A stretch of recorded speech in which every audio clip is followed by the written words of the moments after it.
Chad?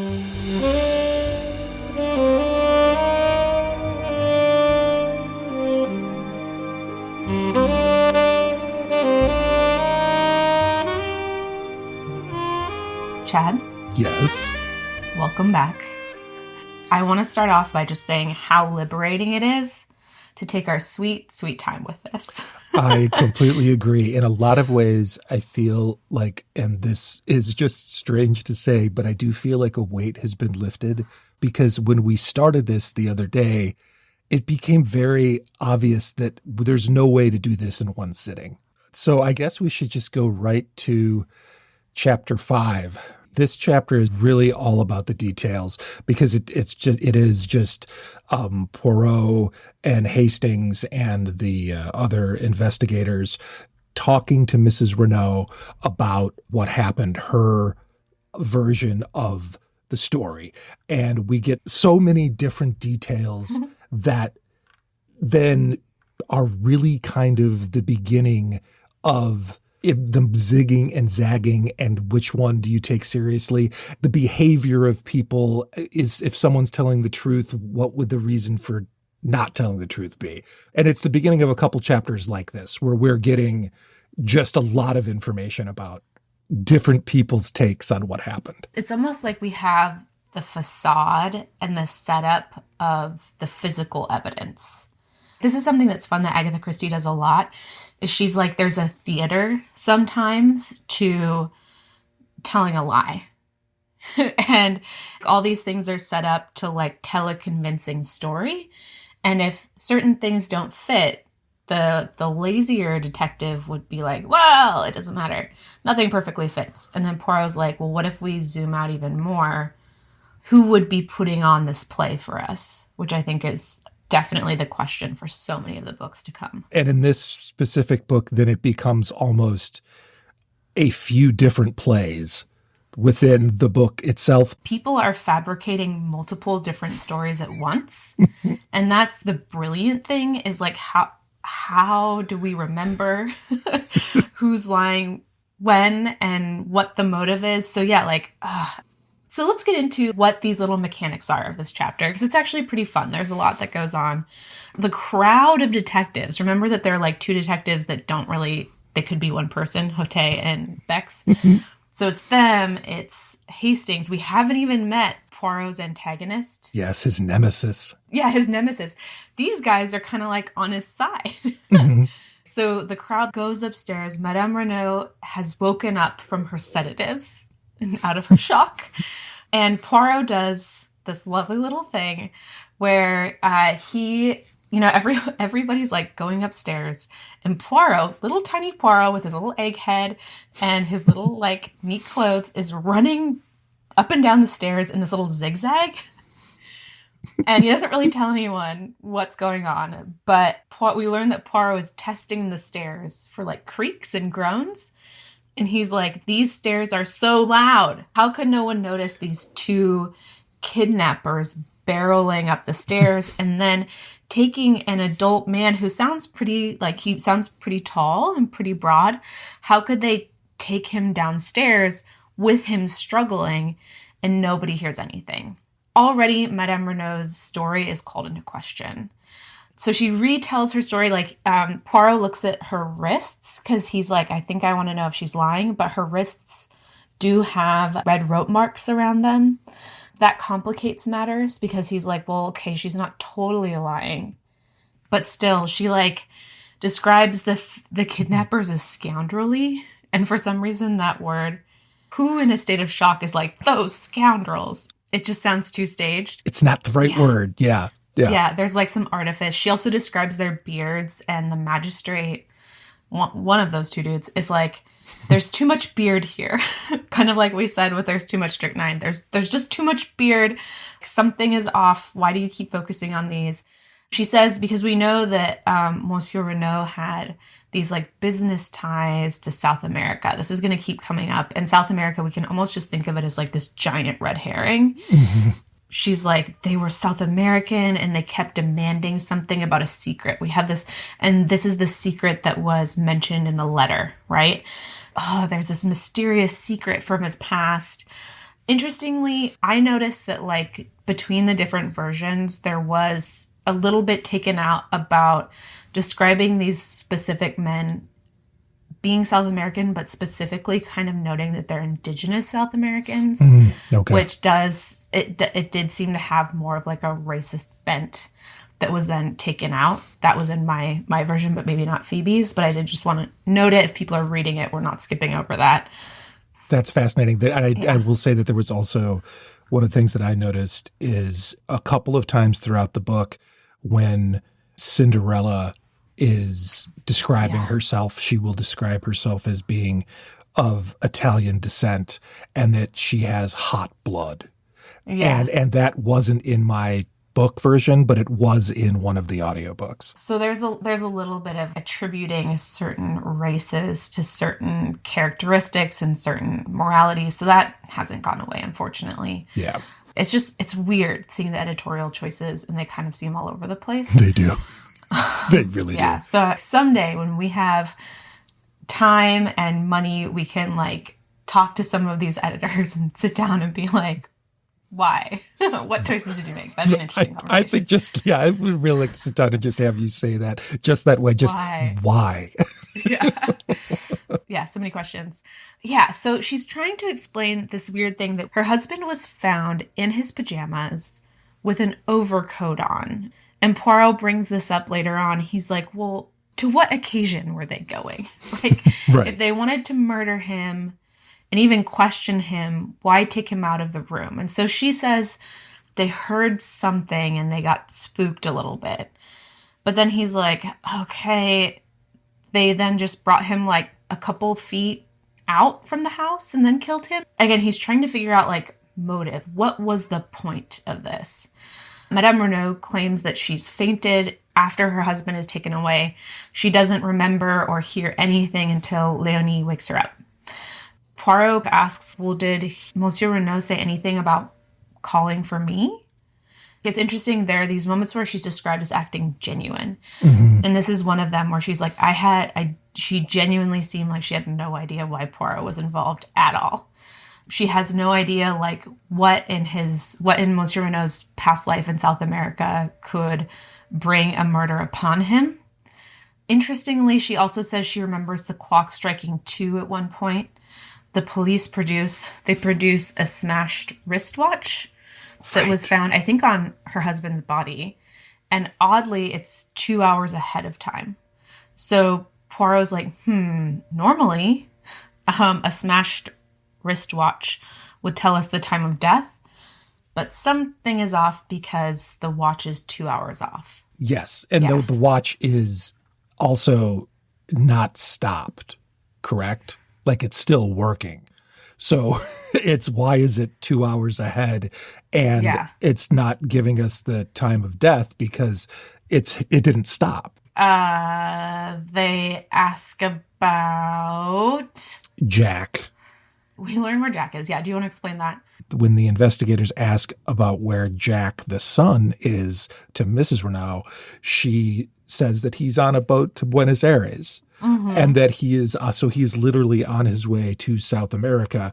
Later on, we find out that his father demanded that he go. Yes, suddenly and mysteriously. So he, in theory, doesn't know that his father has been murdered. For some reason, when anyone says Santiago, I always have to put it in all caps because it's always said with this emphasis, like, what? He is in Santiago? In the playlist that I put on Spotify, I just went down this rabbit hole and looked for all songs named Santiago. And I listened to many. And I put some in that I thought worked for reading, but also have nothing to do with the genre or like sound of any of the other songs on the playlist. It's amazing. And so I was like, well, it'll be like an audio red herring. So I think there are 2 Santiagos in there. Yeah, so Santiago, while delightful in our minds in many ways, has nothing to do with anything. But it's said a lot and with emphasis. So we're going to do that too. So basically the last thing we learned, and this is really important, is that like, even though Madame Renaud is like, she fainted, she was in shock, our little club of detectives, our international detective club, is gonna like go see the body now. Madame Renaud, you have just fainted. You do not have to identify the body today. And she like gets this resolve, and she's like, I can identify the body. And that's really important, is like her personality kind of not changes, but she musters up this strength that is a little anachronistic with what's just happened.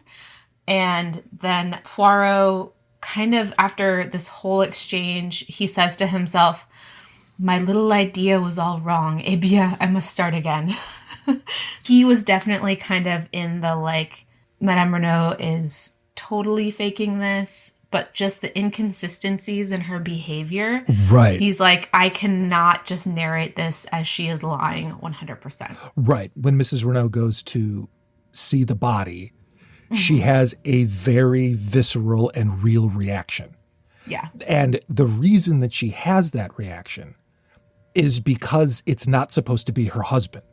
Yeah. It's supposed to be the drifter there that has been hit about the face a number of times to not look like her husband.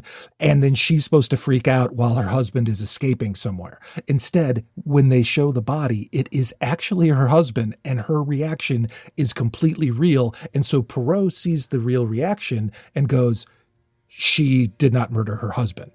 She had nothing to do with it because of that reaction, which is somewhat right, but not yet completely. Oh, yeah. Right. Yeah. Again, like we can't just like be like, cool, the book's done. Right. Exactly. Yeah. His, oh no, I was wrong, I must start again. The thing that's so masterful and enjoyable about these chapters is that each one has a cliffhanger. Something has changed to alter our expectations about what's going to happen next. And what we're learning. And like, because all of the stuff that we've just talked about, because this is the debrief, is not known by anyone or mentioned at this point in the book. So when Poirot says, I must start again, you're thinking, you're like, oh God. Okay, what were you thinking in the first place? Like, you know, but it's a great way to like continue to the next chapter and the next part. Yeah. Each one feels like a little short story that then is flipped, so you need to read the next one. I think it keeps the momentum up when you need it to, so that you can get through all of this huge maze of details. Chapter 6. Wow, here we go. Chapter 6, which is called The Scene of the Crime.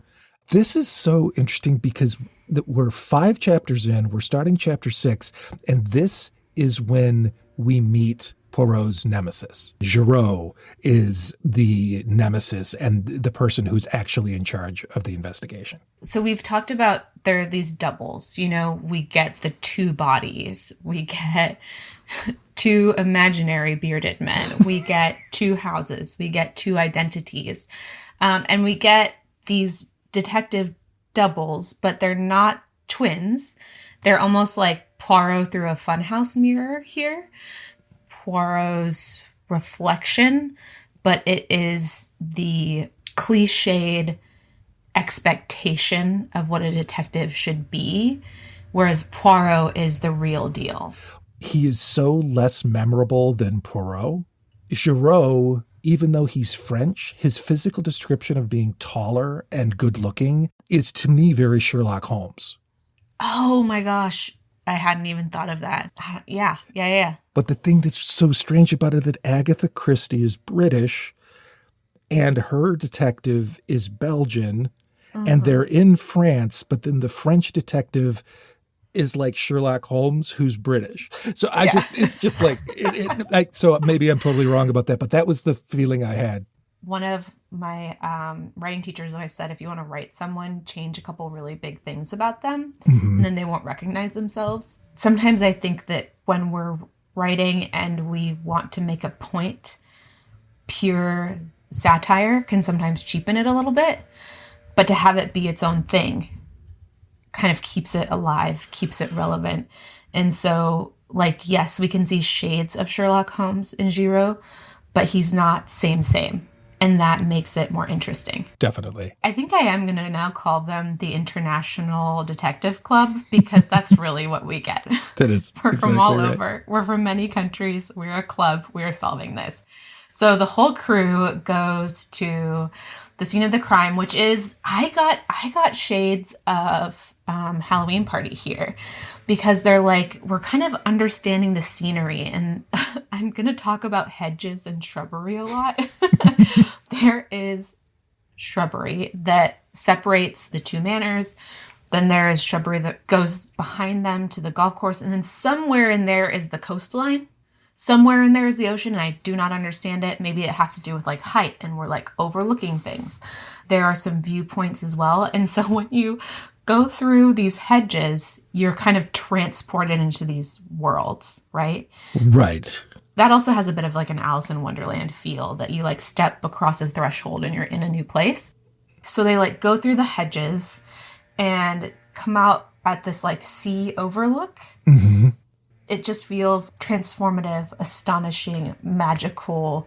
You're just out of this manor. Suddenly you're looking at the sea, and then you're looking at this golf course. Right. They see the grave immediately, and it's kind of, there's this wonderful, again, there's like this beauty and this macabre. I mean, when you were talking about the face getting smashed with a lead pipe, like, my God, that's grisly. Right. They see the grave, and immediately there's another body inside, and it's scary. Hastings is like, what? And then the body moves.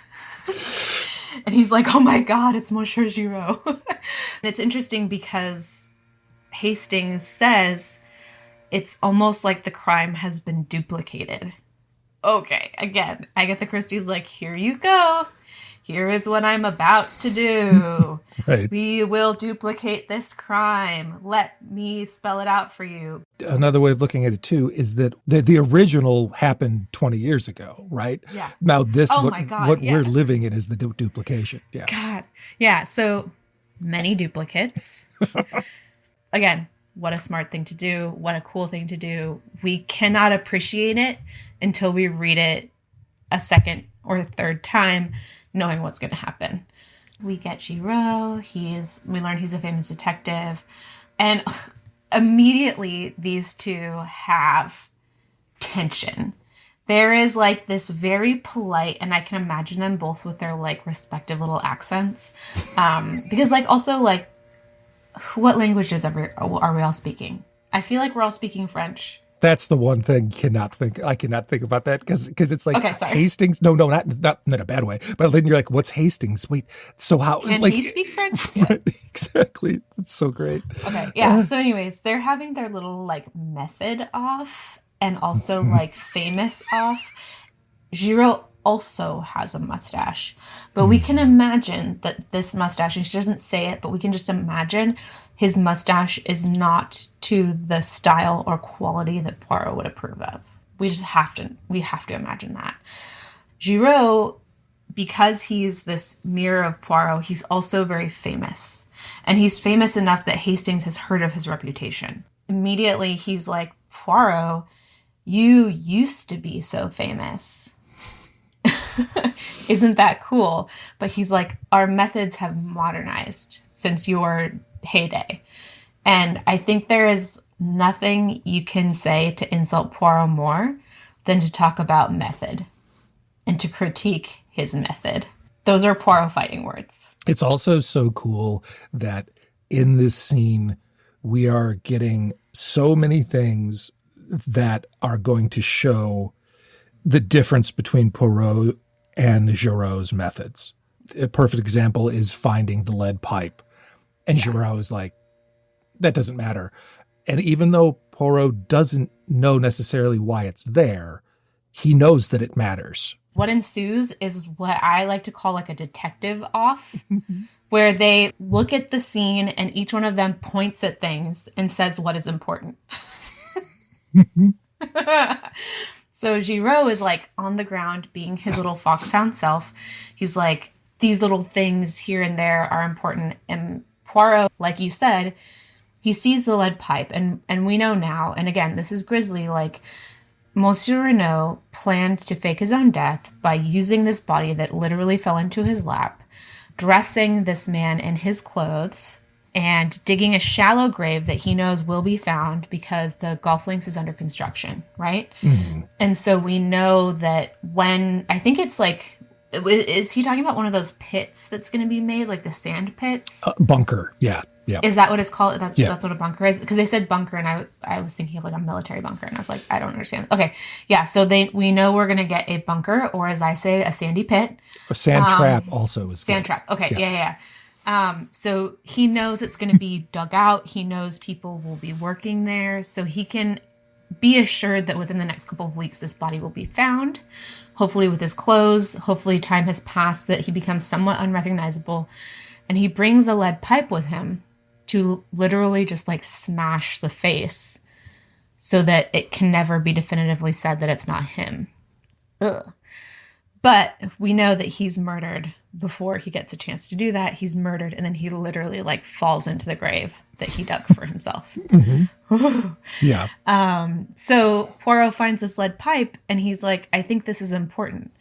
And Giraud is like, but it's not one of these like little, and I think this is where you're so right that like Sherlock Holmes would be looking for a tiny little thing that then tells a big story. And Poirot's like, a 2-foot clue is just as important as like a 2-millimeter clue. And Right. Hastings is like, oh, Poirot, how embarrassing. Like, Yes. you're just really trying to like get under his skin. How like puerile of you, kind of like, let's really like be mature about this. There is also a little shed next to this construction site. Is that accurate? Yes. We have 2 sheds, and I think it's important. There's the shed by the golf course, and there is a work shed by the house. I have a note that says, this is a trash shed. Yes. But I think what I mean by that, this is more temporary. Yeah. Also, I would imagine some implements, like a quick way for construction workers to get to tools that they need. And Giraud's like, this trash shed is not important at all. The tool shed is important, and that's by the house. And both Hastings and Bex are like, wow, Giraud knows where things are. Maybe he is the greatest detective in the world.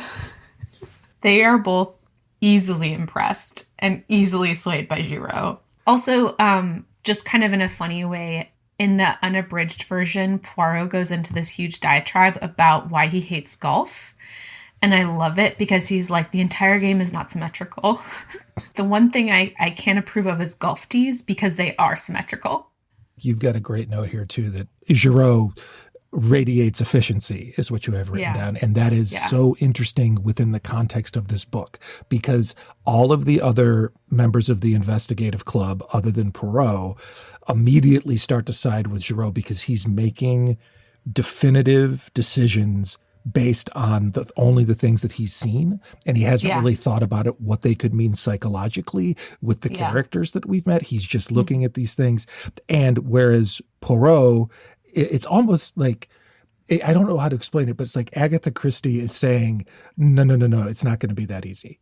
Yeah. Like Poirot is the one who knows, and therefore this is going to be incredibly complicated. It's almost like we're given 2 Hastings here. We know immediately that Giraud is going to be wrong. Like, we just know. She's given us enough foreshadowing. Right. We know enough about who Poirot has been in Styles to know that he's always going to be right. It's like Giraud is also Hastings with detective cred. Yeah. So it's frustrating to Poirot that he can't have his superiority over Hastings. Whereas like Poirot's always 5 or 6 steps ahead of Hastings. He's also 5 or 6 steps ahead of Giraud, but everyone listens to Giraud. Yeah. Whereas Hastings has, people are just like, fuck off, Hastings. Right, exactly. Or just like, that's neat. You know, like, right. Exactly. Good for you. Good for you. Although, that's some fanfic that I would write. Fuck off, Hastings. That would be. I know. I think though that this brings up something about like Hastings and who he sides with. Mm-hmm. And I want to beg the question here. Not only are we looking at who's a good detective, but I think that there's a question here of who's a good friend. Because I think there are different points where both Poirot and Hastings betray each other. And, you know, when we go away from just the mystery, their friendship is wild. I agree completely. Yes, go ahead. Sorry. Allegiances to each other, allegiances to the truth, and allegiances to justice.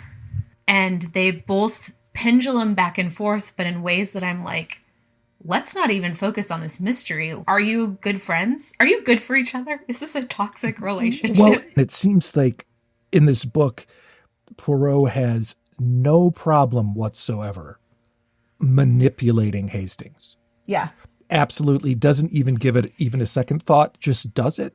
And whereas Hastings, because we're also reading it from his perspective, is talking about the times that he has tried to manipulate Poirot and he's always failing. But he does also he also at one point in time physically stops Poirot from moving. There's like a physical altercation between them. What an interesting friendship. I guess how they justify their deceit is really interesting. Because I think Poirot would always say, I'm deceiving you, but there's no harm done. Because I, again, see the bigger picture. Whereas, like, maybe Hastings seems a little bit more petty because he's deceiving Poirot and he doesn't see. He's, like, so in the moment in his deception. But but then which is actually worse? I know. Like manipulating your friend to get to the truth. I don't know if that's a friend. That's so interesting. Yeah. Anyways, and again, like, luckily they do take a break from each other after this book. They get some space. They pursue their own dreams. There are continents between them. Okay, lastly, there is something we don't want to skip over, and this kind of falls into what Poirot is focusing on as important and what he says is the most important versus Giraud. And we'd be remiss if we didn't talk about the flower beds. And I believe flower beds, even in geraniums, came up in style. So I wonder if that's like a little callback. He just doesn't buy that, like, the imaginary masked or bearded men would go through the open door. Wouldn't they try to go through a window because they'd assume that the front door was locked? He goes to the flower beds, and Bex is like, well, like, maybe they brushed it over because they didn't want to get their footprints in the flower beds. They find footprints, and Bex is like, oh, those are just the gardeners. And Poirot says, the footprints are the most important things that they have seen all day, even if they're just the gardener's footprints. So we need to keep that in mind because it will come up later. Are we ready for Chapter 7, do we think? I think we are prepared. We cannot be more prepared for Chapter 7. Okay. Chapter 7 is called The Mysterious Madame d'Aubray. We go to a new... what is this? This is the Villa Genevieve, and we go to Villa Marguerite. And I think we've said this before that, like, I just love it. She's like, okay, in Mysterious Affair at Styles, I gave you one wealthy manor. Let me raise you by making 2 wealthy manors that, like, will be the scene of my mystery. It's just great. This is very much just an extension of what happened at Genevieve with interviewing Mrs. Renaud. And now we're going to the neighboring house, giant home, where Madame d'Aubray lives with her daughter. So this is something that you pointed out to me, and I just want you to go through it in a little introduction. The term, the mysterious Madame d'Aubray, is repeated, and I missed this completely. So please just go ahead and explain it. She's always described as the mysterious Madame d'Aubray. There's never just Madame d'Aubray did X, Y, and Z. It's always the mysterious Madame d'Aubray. And so I don't know why, but it kind of reminded me of like a Homeric epithet where you're like, Athena will always be Pallas Athena. Penelope will always be circumspect Penelope. And like the reason why Homer did it is just so like you could memorize a 1,000,000-page myth. But I definitely think that we are supposed to understand that there is literally mystery surrounding her. Right. And it's dark. And we need to be reminded. Every time. I mean, whereas with other people, we're just kind of figuring out that maybe they're not saying things honestly. With the mysterious Madame d'Aubray, it's that you don't even know what's going on. And I think that like that's so interesting that Agatha Christie is literally putting it into our brains by always calling her the mysterious Madame d'Aubray. Exactly. We do get some interesting stuff about the mysterious Madame de Bray. Bex confirms that Monsieur Renaud had been giving Madame de Bray quite a bit of money over the past few weeks specifically. We know in retrospect that it's blackmail because she knows his identity, but the detectives are still wondering if it's because of some kind of affair and her mysterious background. So the group, the International Detective Club, minus Giraud, goes to Villa Marguerite. They want to talk to Mademoiselle Dubray.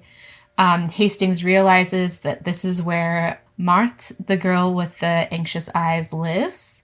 We learn that Madame Dubray has lived there for a while, but she's lived there quietly because she's so mysterious. We learn, they say that her daughter is a beautiful and good person, but men don't want to marry her because who is her father? What kind of mother does she have? And so apparently this is such a big deal that she's like tainted goods a little bit, which, I mean, what the heck is up with that? Right. It's really twisted and so archaic, but it's also that looking at it from the perspective of like a townsperson, even though it's a horrible, horrible misogynistic thing, is it also helps to kind of create the tone of them in the town. Yeah, exactly. And I think that's another one of the like rules of misogyny that everybody lives by. Although even Hastings is like, Hastings actually stands up for a little bit and he's like, this is a little silly that like people treat her this way. He's like, she's done nothing wrong. And Bex says, a man is particular about his wife's antecedents. You must be particular about this. So anyways, there's just a ton of silliness around this. That was my pickup line in college. I find your antecedents particularly attractive, particularly respectable. Particularly respectable, exactly. Oh, wow. What seductive words. Exactly. Like Aerosmith playing in the background. Anyways, yeah. So, oh my goodness. So, of course, who opens the door but Marthe, the young goddess? And I just put hearts, hearts, hearts. Marthe welcomes them into the home. She looks really afraid. It's because she's guilty as fuck. But we meet Madame Dubray, and I want to give a Hastings description of Madame Dubray because he's like, she's beautiful, but in a mature way. He says, she was not nearly so tall as her daughter, and the rounded curves of her figure had all the grace of full maturity. Her hair, again, unlike her daughter's, was dark and parted in the middle in the Madonna style. Her eyes, half hidden by the drooping lids, were blue. Though they were very well preserved, she was certainly no longer young, but her charm was of the quality which is independent of age. Wow. Are we complimented by this? I don't know. It's confusing. Do I think that it's better and it reflects more positively on Hastings that he's not like she's a hag? I was going to go the other way, which is like, she might as well have been a child, like, which is what he says sometimes about the women that he's. He just can't. I feel like here he just like the math doesn't work out, so he has to call her mature. This to me sounds like a man who is trying to describe a woman that he knows in his heart is attractive, but he himself is not attracted to her. And like doing this dance of like, well, here's why, but yeah. Oh my God. So, Hastings. Yeah. And apparently he's not attracted to her because she's over the age of 20. I know. So. He's not a child. She's not a child. So yeah. So anyways, the Hastings vision of the world. What a time to be in. I guess what we can say here, and maybe to make it clear, is that Monsieur Renaud and Madame de Bray both have changed their identities because of a previous, I'd say, legal and romantic entanglement that they were both in 20 years ago. There will be an entire chapter devoted to explaining this story. So we'll save it for that. But both of them were not who they said they were, which is why she can She is justifiably mysterious, but she holds information over Monsieur Renaud. She is in fact blackmailing him, which is why he is trying to fake his death to escape her clutches, basically. There's kind of an interrogation of Madame Dubray. They accuse her of being Monsieur Renaud's mistress, and she gets really angry. She's like, how dare you? I mean, yeah, and she asks them to leave. And this is what I love because, again, the International Detective Club, they leave, and this is quotes, they leave Villa Marguerite like a shamefaced pack of schoolboys. So they're like, even though she was mysterious, we took it a step too far. Right. So they feel really bad. You needed more information from her, and instead you offended her, which is hilarious because she totally took that opportunity to shame them, though to get them out, right? Like she's manipulating them. That's the thing too about like this kind of sexism through gentlemanliness. We'll get this throughout so many of her books, is that like women have learned how to weaponize that. Mm-hmm. And so they're like, well, you have offended my feminine sensibilities. That is the rules with which you all operate. So in order to do that, I'm going to corner you and say that you've offended them and you've overstepped it, so you have to leave. So it's brilliant. It is. They get kicked out, but Marthe runs after them. She's like, do you suspect anyone? Like, I'm just wondering. Which, of course, like, is super sketch, right? And Poirot's like, don't worry. Everyone's suspicions are around Santiago. Right. And she's like, there are these two guys from Santiago who apparently grabbed Mr. Renaud and killed him. Poirot then gets into this like little teasing moment, but he also here is like looking out for Hastings a little bit. He's trying to warn him, but in like a cute, joking way. Marthe, she goes back home, and Poirot teases, he says, is it that we are to remain here, planted here all night, just because you have seen a beautiful young woman and your head is in a whirl?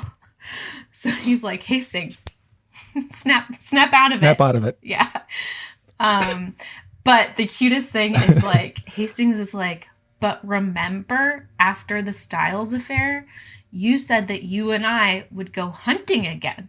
We would go hunting for love. And Poirot, we are hunting.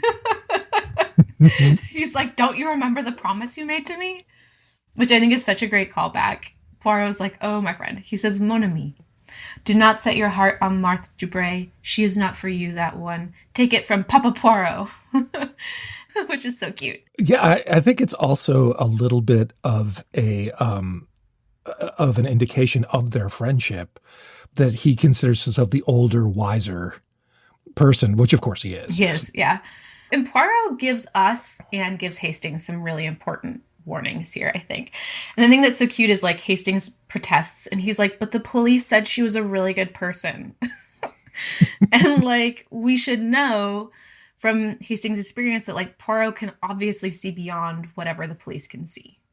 Oh, definitely. Yeah, and then Poirot, he like continues with his warning. He says, some of the greatest criminals I have known had the faces of angels.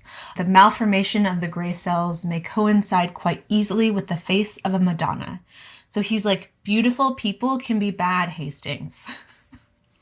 Right. And I think it's also interesting that he's like, when his, catchphrase, the little gray cells, mm-hmm. He is saying that the little gray cells can also be twisted and transformed to produce evil, which is really kind of interesting for 1922. Yeah. Yes, we've had World War I, where I feel like collectively the world's heart was like kind of broken and everybody's jaded. And we are yet to have that completely expanded and multiplied by World War II, which we haven't even gotten to yet. So it's right. It's an interesting, literally like psychological place that the world is in right now. But yeah, and Hastings is like, but Poirot, she's worried about her mom. That makes her a good person. And the last thing that Poirot says is he's like, my friend, as usual, you see nothing at all. Then here's that plot twist we get where Poirot says, I know I've seen Madame Dubray before. I don't remember where, but I know it was in Belgium and I know it was connected to a murder case. Dun, dun, dun. And that's where we end. So again, we get this twist, like, just because we've been kicked out of their home, just because she gets really offended, does not mean that she's at any way off the hook. And in fact, her mysteriousness is now justified by this new little piece of information. We're going to take a pause here because the next chapters that we get to, if you thought things were a bit bananas now, just you wait. We have such a hilarious chapter coming that's also so morbid, so grisly. And my subtitle for this chapter is called Pure Hastings Nonsense.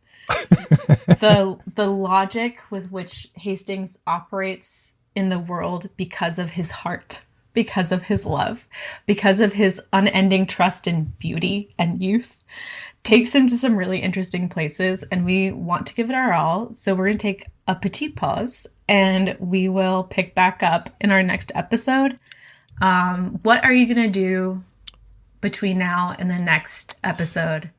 I'm actually going to go to this little cafe in Merlinville. I'm just going to do some reading. I think there's a hotel across the street that I might check into. Yeah, that's what I'm doing. How about you? I am going to, because we are in Merlinville for an extended holiday, I would say, it is time to be by the pool. It is time to be in the ocean. Coming up, I know that Hastings will spend a bit of time staring out at the ocean and thinking about things, so I'm definitely going to do the same. Yeah, and I am just going to take a page out of Poirot's book and make sure that I have a lot of fun snacks. Oh, that's a great idea. So I think that's where I'm headed. Okay, so we should then meet. We'll meet up by one of the two sheds. But we won't tell each other which one, and we'll just see. We'll just see if it works. Excellent. I'm so excited to stay in France for a little while. Okay, me too. Yeah. Okay. Yeah. Okay, I'll talk to you later. Okay, bye. Bye.